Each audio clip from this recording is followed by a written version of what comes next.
सत्संग में आकर ही पता लगता है कि इस जीवन के द्वारा उस परम तत्व की प्राप्ति हो सकती है, उस परम सत्व की प्राप्ति भी हो सकती है।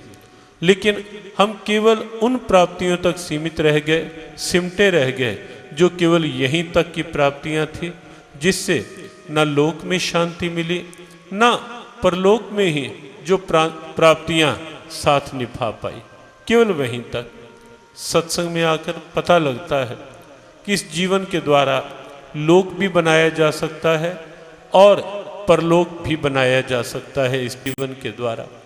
लेकिन हम न ढंग से लोक बना पाए, परलोक की तो कभी सोची ही नहीं कि परलोक क्या स्थिति होती है, परलोक क्या तत्व होता है। सत्संग जीवन की आवश्यकता है, सत्संग जीवन की प्रथम आवश्यकता है, सत्संग जीवन की प्रबल आवश्यकता है। एक बात और स्पष्ट कर दे कि सत्संग केवल यही नहीं कि 4 दिन आयोजन हुआ, यहां सुन लिया और ये सत्संग हो गया। सत्संग सुनना एक अलग स्थिति है और सत्संग करना एक अलग स्थिति है। ये उस बात के लिए कहा जा रहा है जो बात चली यहां प्रारंभ में छुट्टियों की। सत्संग सुनना एक अलग स्थिति है। यद्यपि सुनने का बहुत महत्व है, बहुत महत्व है सुनने का। हर ग्रंथ में महत्व है। वेदों से लेकर जितने भी हमारे ग्रंथ हैं, सत्संग श्रवण की महिमा सब ग्रंथों ने गाई, सब ग्रंथों ने। वेद उपनिषदों में जहां बात आई आत्म तत्व को प्रकाशित करने की, अनुभव करने की, वहां कहा गया आत्मा वा अरे द्रष्टव्य श्रोतव्य मंतव्य निदिध्यासितव्यो। आत्मा जो दृष्टा है वो द्रष्टव्य भी हो सकता है। उसके लिए साधन, पहला साधन बताया श्रोतव्य, श्रवण करो, और उसके बाद कहा मंतव्य, उस पर विचार करो, मनन करो। कल जैसा कहा था कि केवल सुन लेना ही पर्याप्त नहीं, सुन लेना अच्छा है लेकिन सुन करके मनन करना आवश्यक है। एक पशु भी आप देखते हैं जब चारा खाता है, खाने के बाद कुछ देर अलग बैठ करके उस पर जुगाली करता दिखाई देता है। क्यों करता है जुगाली? इसलिए कि जो खाया है वो अंदर डाइजेस्ट हो जाए, वो अंदर पाचन क्रिया का भाग बन जाए, जुगाली करता है।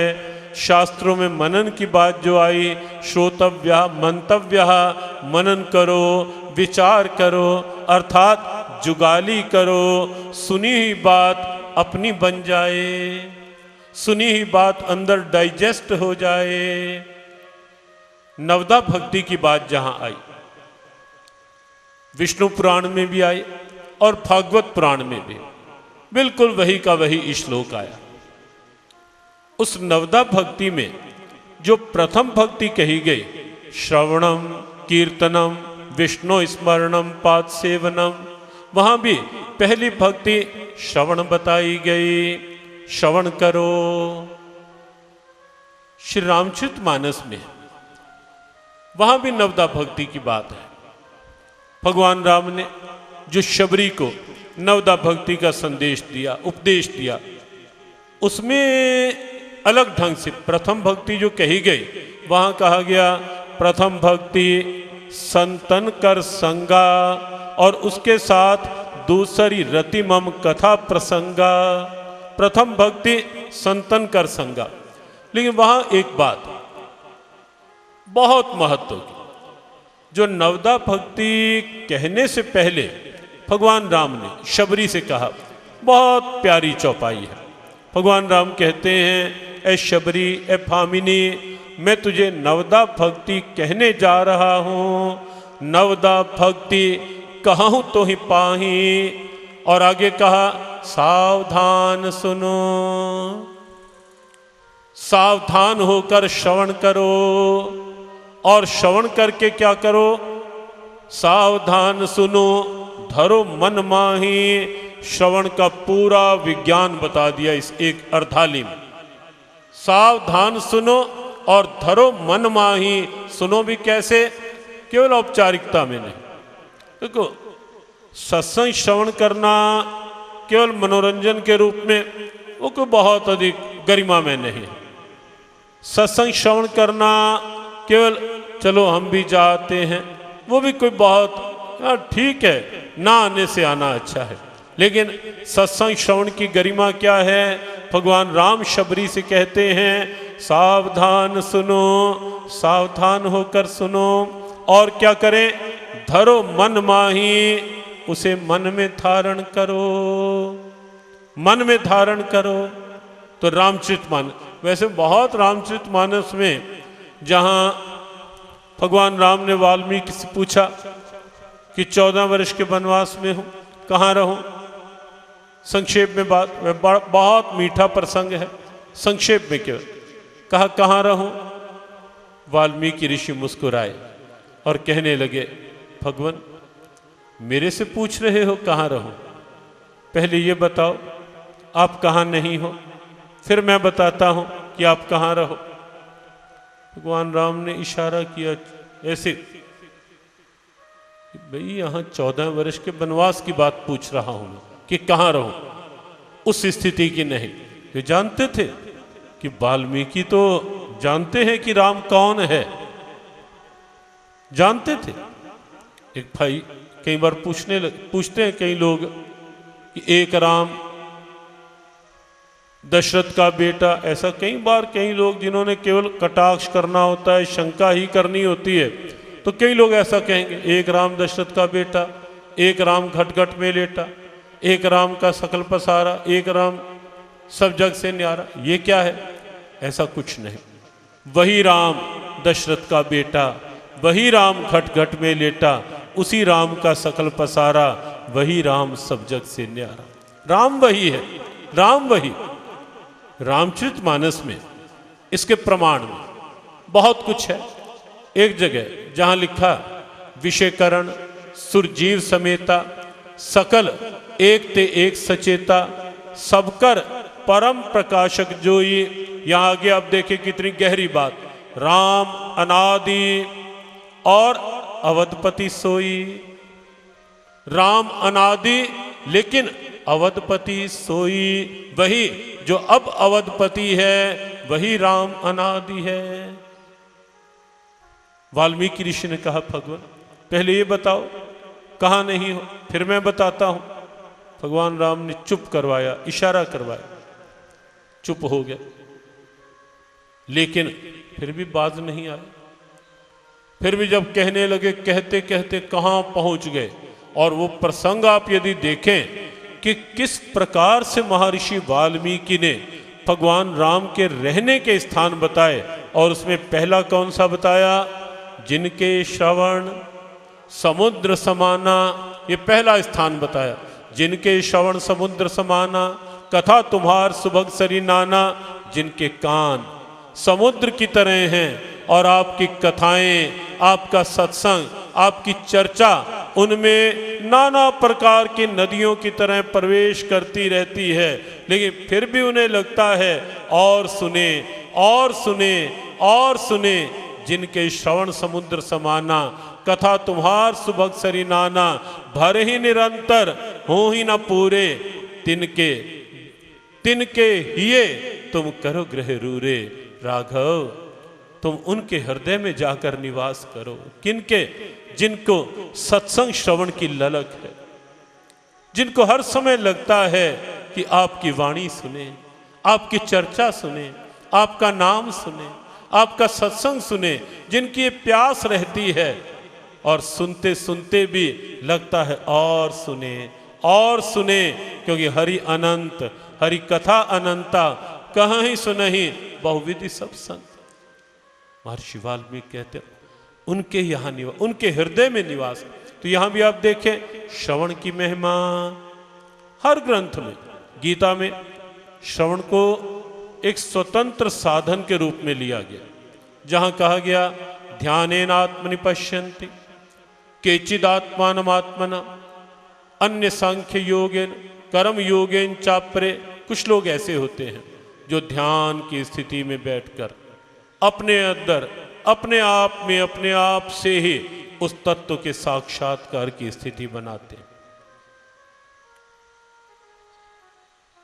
ध्यानेन आत्मनि पश्यन्ति केचिद आत्मानम आत्मना, अपने आप से अपने आप में अंदर ही अंदर। कुछ दूसरे अन्य सांख्य योग के द्वारा विवेक बुद्धि को जागृत करके सत्य असत की पहचान करके ये असत्य है, ये सत्य है, ये अनुचित है, ये उचित है, और सत्य में वृत्ति जमा लेते हैं। कुछ दूसरे जो कर्म को ही योग बना लेते, कर्म कर रहे हैं लेकिन तेरे अर्पण, जो कर रहे हैं तेरे अर्पण, तेरे भाव से, जिसकी वस्ति सागे रखे, इस भाव से कर्म योग बना ले।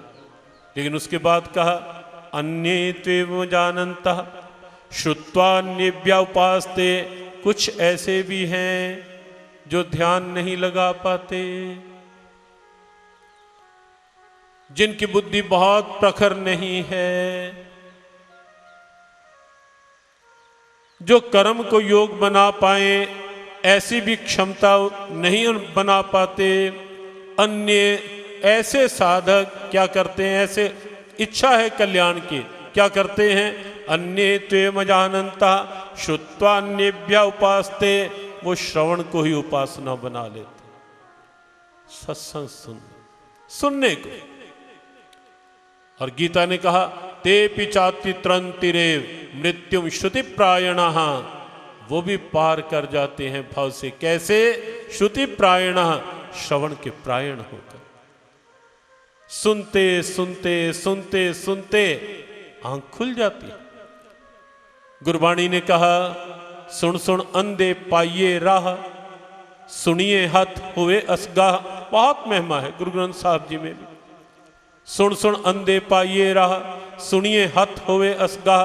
सुनते सुनते अंधों को भी रास्ता मिल जाता है सत्संग सुनते हुए। कौन से अंधे और कौन सा रास्ता?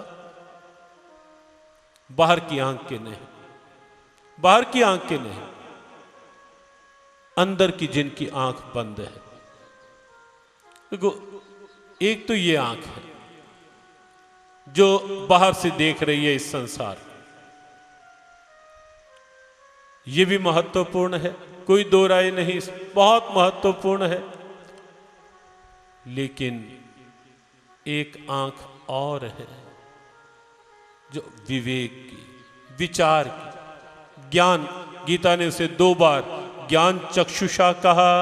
ज्ञान की आंख 2 बार शब्द आया गीता में, ज्ञान चक्षुषा, ज्ञान की आंख, विचार की आंख, विवेक की आंख, उससे रहे। और सच में जब तक वो आंख नहीं खुली हुई, ये बाहर की आंख खुली भी होगी, जीवन सही रास्ते पर चल पाएगा ऐसा नहीं लगता, ऐसा नहीं लगता। सुन सुन अंधे पाइये राह, कठिनाई ही यही। क्यों भटक रहा है जीवन, क्यों भ्रमित हो रहा है जीवन, क्यों फिसल रहा है जीवन? बुल्ले शाह की बात कल कही थी। बुल्ला कहता है इत्थे दुनिया विच हनेरा है अते फिसलन बाजी वेड़ा है, अंदर वड़ वेखो केड़ा है, बाहर मूरख पई टुंडेंदी है, मुंह आई बात ना रहती। संसार में तो है ही फिसलन बाजी वेड़ा, लेकिन कौन है जो फिसलन से बचाए? कौन है जो गिरने से बचाए? कौन है जो ये दिखाए कि ये रास्ता ठीक नहीं, ये रास्ता अच्छा है? वो कौन दिखाएगा? वो है सुन सुन अंधे पाइये राह, सत्संग। वो सत्संग, सत्संग बहुत आवश्यक, श्रवण करना बहुत आवश्यक, बहुत जरूरी। और इसीलिए पहले कहा सत्संग सुनोगे तो महत्व पता लगेगा इन स्वांसों का, इस जीवन का, एक एक अंग का महत्व पता लगेगा कि जिन अंगों को हम व्यर्थ में न जाने किस किस रूप में जिन अंगों का दुरुपयोग करते हैं, ये अंग कितने मूल्यवान हैं, कितने महत्वपूर्ण हैं, कितने महत्वपूर्ण। कहां से पता लगेगा? सत्संग सुनते सुनते सुन सुन अंधे पाइए राह। सत्संग अवश्य सुन, अवश्य श्रवण करो। सत्संग कर ले कड़ी दो कड़ी, फिर वेला बीत जावेगा। सत्संग कर ले कड़ी दो, फिर वेला बीत जाएगा। सत्संग कर ले कड़ी दो कड़ी, फिर वेला बीत जावेगा। सत्संग कर ले कड़ी दो घड़ी, फिर वेला बीत जाएगा। वेला बीत जावेगा, वेला बीत जावेगा, वेला बीत जाएगा, वेला बीत जाएगा। वेला बीत जावेगा, फिर ना हाथ आवेगा। वेला बीत जाएगा, फिर ना हाथ आवेगा। वेला बीत जावेगा, फिर ना हाथ आवेगा। वेला बीत जाएगा, फिर ना हाथ आवेगा। सत्संग कर ले कड़ी दो कड़ी, फिर वेला बीत जावेगा।